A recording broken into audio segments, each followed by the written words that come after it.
Have you ever stopped to think about what you are made of? Or what your desk is made of? Or even what the air you are breathing is made of? The answer to all these questions is something scientists call matter. Matter is simply anything that takes up space and has mass. That's it. Your chair, the water in your glass, the air in the room? Well, it's the physical stuff of the universe. Understanding matter is the very first step in understanding biology. The smallest bacterium, the largest blue whale, are made of this fundamental stuff. So, why does a biology student need to care about chemistry? It's a fair question. Life itself is a series of incredible chemical events. The processes that allow you to think, move, eat, grow, are all based on how different kinds of matter interact with each other. This chapter is like getting the instruction manual for the universe's most basic building blocks. By learning a few simple rules about how these blocks behave, you will unlock the secrets to how life works on a molecular level. It's not about becoming a chemist, it's about understanding the language that every cell in your body speaks. All matter, from a simple rock to a complex human being, is made from fundamental substances called elements. An element is a pure substance that cannot be broken down into other substances by chemical reactions. You can think of elements as the basic ingredients in the universe's kitchen. Each element is made up of only one kind of atom. For example, a bar of pure gold contains only gold atoms. The oxygen gas we breathe contains only oxygen atoms. There are 92 naturally occurring elements, each with its own unique properties, like letters in an alphabet. When you take different elements from this universal alphabet and join them together chemically, you create a compound. A compound is a substance consisting of two or more different elements combined in a fixed ratio. For instance, water is a compound. Its chemical formula, H2O, tells us that each molecule of water is made of two hydrogen atoms bonded to one oxygen atom. Table salt, or sodium chloride, NaCl, is another common compound, made from one sodium atom and one chlorine atom. What's amazing is that a compound has different properties than its original elements. Sodium is a soft, shiny metal, and chlorine is a poisonous gas, but when they combine, they make the tasty salt we sprinkle on our food. Life doesn't use all 92 elements equally. In fact, about 96% of living matter is made up of just 4 elements: carbon, C, hydrogen, H, nitrogen, N, and oxygen, O. If you add phosphorus, P, and sulfur, S, you get the 6 most important elements for life, often remembered by the acronym CHNOPS. Carbon is the ultimate building block, forming the backbone of large biological molecules. Hydrogen and oxygen are key components of water, which is essential for all life. Nitrogen is a crucial part of proteins and DNA. These elements are the major players on the team of life. There are other elements needed in much smaller quantities. These are called trace elements.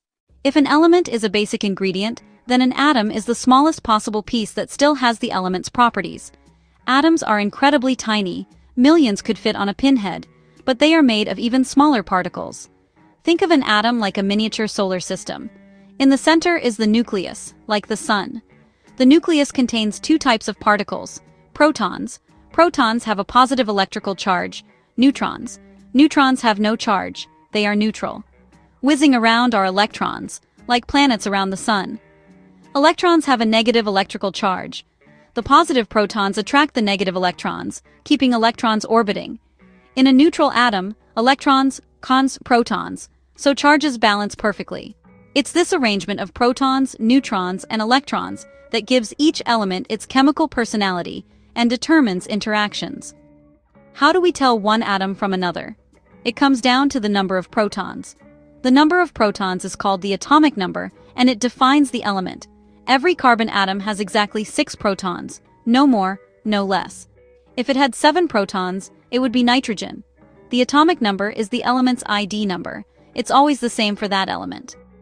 Now, what about other particles? Protons, plus neutrons, mod, mass number. This gives the atom's mass because protons and neutrons are heavier than electrons. Example: carbon has 6 protons and 6 neutrons, so mass number the meaner 12, carbon 12. Mass number can vary, atomic number never changes. That distinction matters for the different versions of an element that come next. We just learned that the number of protons defines an element. A carbon atom always has 6 protons. But what about the neutrons? Atoms of the same element can have different numbers of neutrons. These are called isotopes. Think of them as siblings in the same family. They're all carbon because they have 6 protons, but their weights differ based on neutron count. For example, carbon-12, carbon-13, carbon-14. Most isotopes are stable. However, some isotopes are unstable. Carbon-14 with 8 neutrons is radioactive. Its nucleus will eventually break down, decay. When it decays, it releases energy and particles. That process is radioactivity. Decay happens at a steady, predictable rate, which is useful. How can we use something that breaks down? Scientists found many clever applications. In medicine, doctors use small, safe amounts of radioactive isotopes as tracers, for instance, to detect cancers or check if an organ is working. The energy released can destroy cancer cells in radiation therapy. It's a powerful way to see and treat hidden problems. Radioactive isotopes are also clocks for studying the past. Carbon-14 is used for radiocarbon dating. When a living organism is alive, it takes in carbon, including tiny C14. When it dies, it stops taking in new carbon. The C14 starts to decay at a known rate. By measuring C14 left in a fossil or ancient artifact, scientists can calculate time since death. This has let us date ancient human remains and Ice Age mammoths. Section 5. Electrons and energy. Now let's turn our attention back to those zippy little electrons. They don't just fly around the nucleus randomly. They're organized into specific regions called electron shells. Think layers of an onion. Each shell is at a different distance in energy. Inner is lower, outer is higher. There are rules about how many electrons fit each shell. The first holds 2, the second up to 8, the third also 8 for our purposes in biology. The outermost shell is called the valence shell. Atoms want their valence shell completely full. An atom with a full valence shell is stable and unreactive, like neon. It's happy on its own. Atoms without a full outer shell are unstable and reactive. They will try to gain or share electrons. The number of valence electrons determines chemical behavior. Carbon has 4 and tends to form 4 bonds to fill its shell of 8. An atom might give away 1 electron, another might grab one, or 2 atoms might share a pair. These interactions are chemical bonds, the glue of molecules.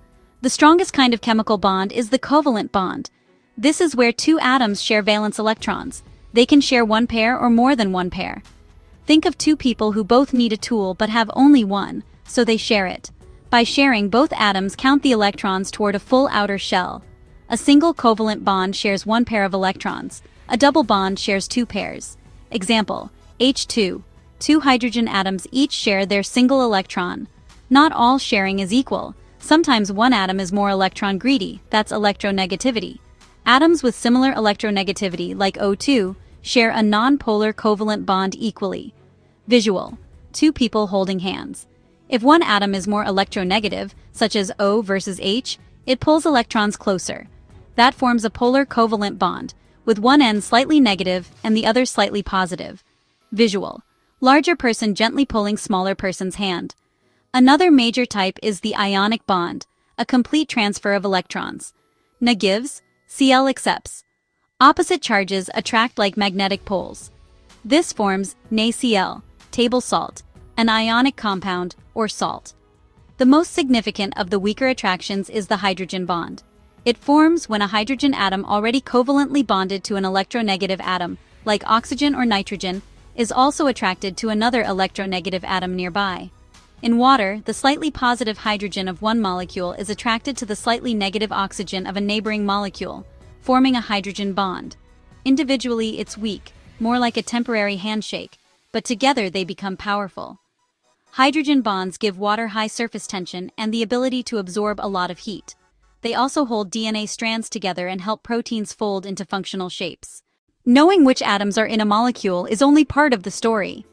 The three-dimensional shape of a molecule is just as important, if not more so, for its function. Shape is determined by orbitals and electron pair repulsion, leading to predictable bond angles and molecular geometries. Most biological molecules function by a lock and key principle. Shape lets a molecule recognize and bind a complementary partner and cause an effect. Smell works because specific shapes fit receptors. One might smell like roses, another like mint. Endorphins relieve pain and boost well-being by binding receptors. Morphine's shape mimics part of an endorphin, fitting the same receptors and triggering pain relief. The bent shape of water, plus its polar bonds, makes the whole molecule polar. Oxygen slightly negative, hydrogen slightly positive, enabling solubility and hydrogen bonding. A chemical reaction makes and breaks bonds, turning reactants into products while conserving matter. Atoms are reshuffled, not created or destroyed. Photosynthesis stores energy in glucose. Cellular respiration releases that energy to power life. Many reactions are reversible. At equilibrium, forward and reverse rates are equal, a dynamic balance, not equal amounts. Matter, elements, atoms, bonds, shape, and reactions form biology's foundation. These ideas, especially polarity and hydrogen bonding, also set the stage for the next chapter, water and life. That wraps up Chapter 2, the chemical context of life, the chemistry that makes biology possible. Today you learned how atoms, bonds, and chemical reactions shape everything from DNA to metabolism. If this helped you study, make sure to like, subscribe, and hit the bell so you don't miss the next chapter in this series. Next up is Chapter 3, Water and Life, where we break down why water is the single most important molecule for life on Earth. We'll explore hydrogen bonding, cohesion, adhesion, pH, and all the properties that make water essential for every biological process. Click on the next video to continue your Campbell Biology journey and keep building a solid foundation for your exams, labs, and future STEM courses. See you in Chapter 3.